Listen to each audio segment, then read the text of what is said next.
রবিবারে সকাল সকাল কিন্তু আমরা ঘুরতে বেরিয়ে পড়লাম। তো আমরা কোথায় যাচ্ছি সেটা তো আমি পরে বলছি। কারা কারা যাচ্ছি বলে দিই। ওদিকে আমার মা, এদিকে আমার মেয়ে, আর সামনে আমার হাজব্যান্ড, আর যিনি গাড়ি চালাচ্ছেন তিনি হচ্ছেন আমার বাবা। শ্বশুর শাশুড়ি যাচ্ছে না, কারণ তারা অত দূর জার্নিটা করতে পারবে না। তো এখানে দেখো, আমি মাঝে মাঝে একটু আধটু ভিডিও করছি, কারণ আমার মেয়ের বেশ গাড়ি চড়তে খুবই ভালো লাগে, তাই ও বেশ খুব মজা নিয়েই গাড়ি চড়ছে আর বাইরের দৃশ্য দেখছে। আর এখানে আমরা পৌঁছে গেছি ফাইনালি। কটার সময় পৌঁছেছি বলবো? দুপুর 2টোর সময় পৌঁছেছি।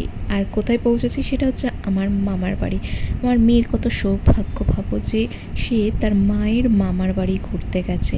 তো চলো, অনেক দিন ধরে যাবো যাবো বলে যাওয়া হয় না, তাই হঠাৎ করেই তার আগের দিন প্ল্যান হলো যে মামার বাড়ি যাবো। তার পরের দিন আমরা বেরিয়েও পড়লাম, কারণ আগে থেকে প্ল্যানিং করা না ট্রিপ কোনো দিনও পূরণ হয় না, তাই হুটহাট করে বেরিয়ে যেতে হয়, তবে সেটা কমপ্লিট হয়। তো এখানে আমার মেয়ের খুব দোলনা চড়ার শখ। তো সে বারান্দায় আমাদের একটা দোলনা আছে, যেটা আমিও ছোটোবেলায় চড়তাম। সেই দোলনাটা আমার মেয়েও এখন ছোটোবেলায় চড়ছে, ভাবতে পারছো? তো এখানে আমাদের পাশে একজন কাকিমা যায়, আমাদের ছোটোবেলা থেকে চেনে, প্রতিবেশী বলতে পারো। তো সে তো আমার মাকে ডাক দিচ্ছে যে আর এই কতদিন পর দেখা হলো। তো এই নিয়ে এদের মধ্যে কথাবার্তা চলছে। আর ওদিকে আমার মেয়ে কিন্তু বাবা বাবা করে পাগল হয়ে গেছে, আর বাবা ওদিকে ফোনের মধ্যে কাজে ব্যস্ত, কারণ রবিবার ছুটি হলেও তার ফোনে কিন্তু কাজ চলতে থাকে। আর সে হচ্ছে দোলনা চড়ছে, আর তার বাবাকে সেটা দেখতে হবে, তাই জন্য বাবা বাবা বাবা বাবা করে মাথা খারাপ করছে। মানে মার সামনে দাঁড়িয়ে আছে সেটা হবে না, তাকে কিন্তু তার চাই বাবা। এটা আমার মামার দুটো মেয়ে, মানে আমার মেয়ের দুটো মাসি বলতে পারে। এখানে খুব ভালোভাবে দোলনা চড়াবার জন্য একটা বালিশও দিয়ে দিলাম, যাতে তার গায়ে না লাগে। তো এখন সে খুব ভালোভাবেই দোলনাটা চড়তে পারবে।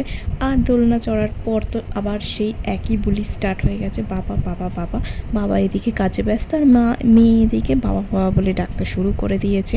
তো আমি এদিকে ভিডিও করছি, কারণ তার সামনে তার মা আছে, কিছু যায় আসে না, তার চাই তার বাবা। আর বাবা তো ফোনে ব্যস্ত। তো শেষমেশ নিশ্চয়ই এসেছে বাবা।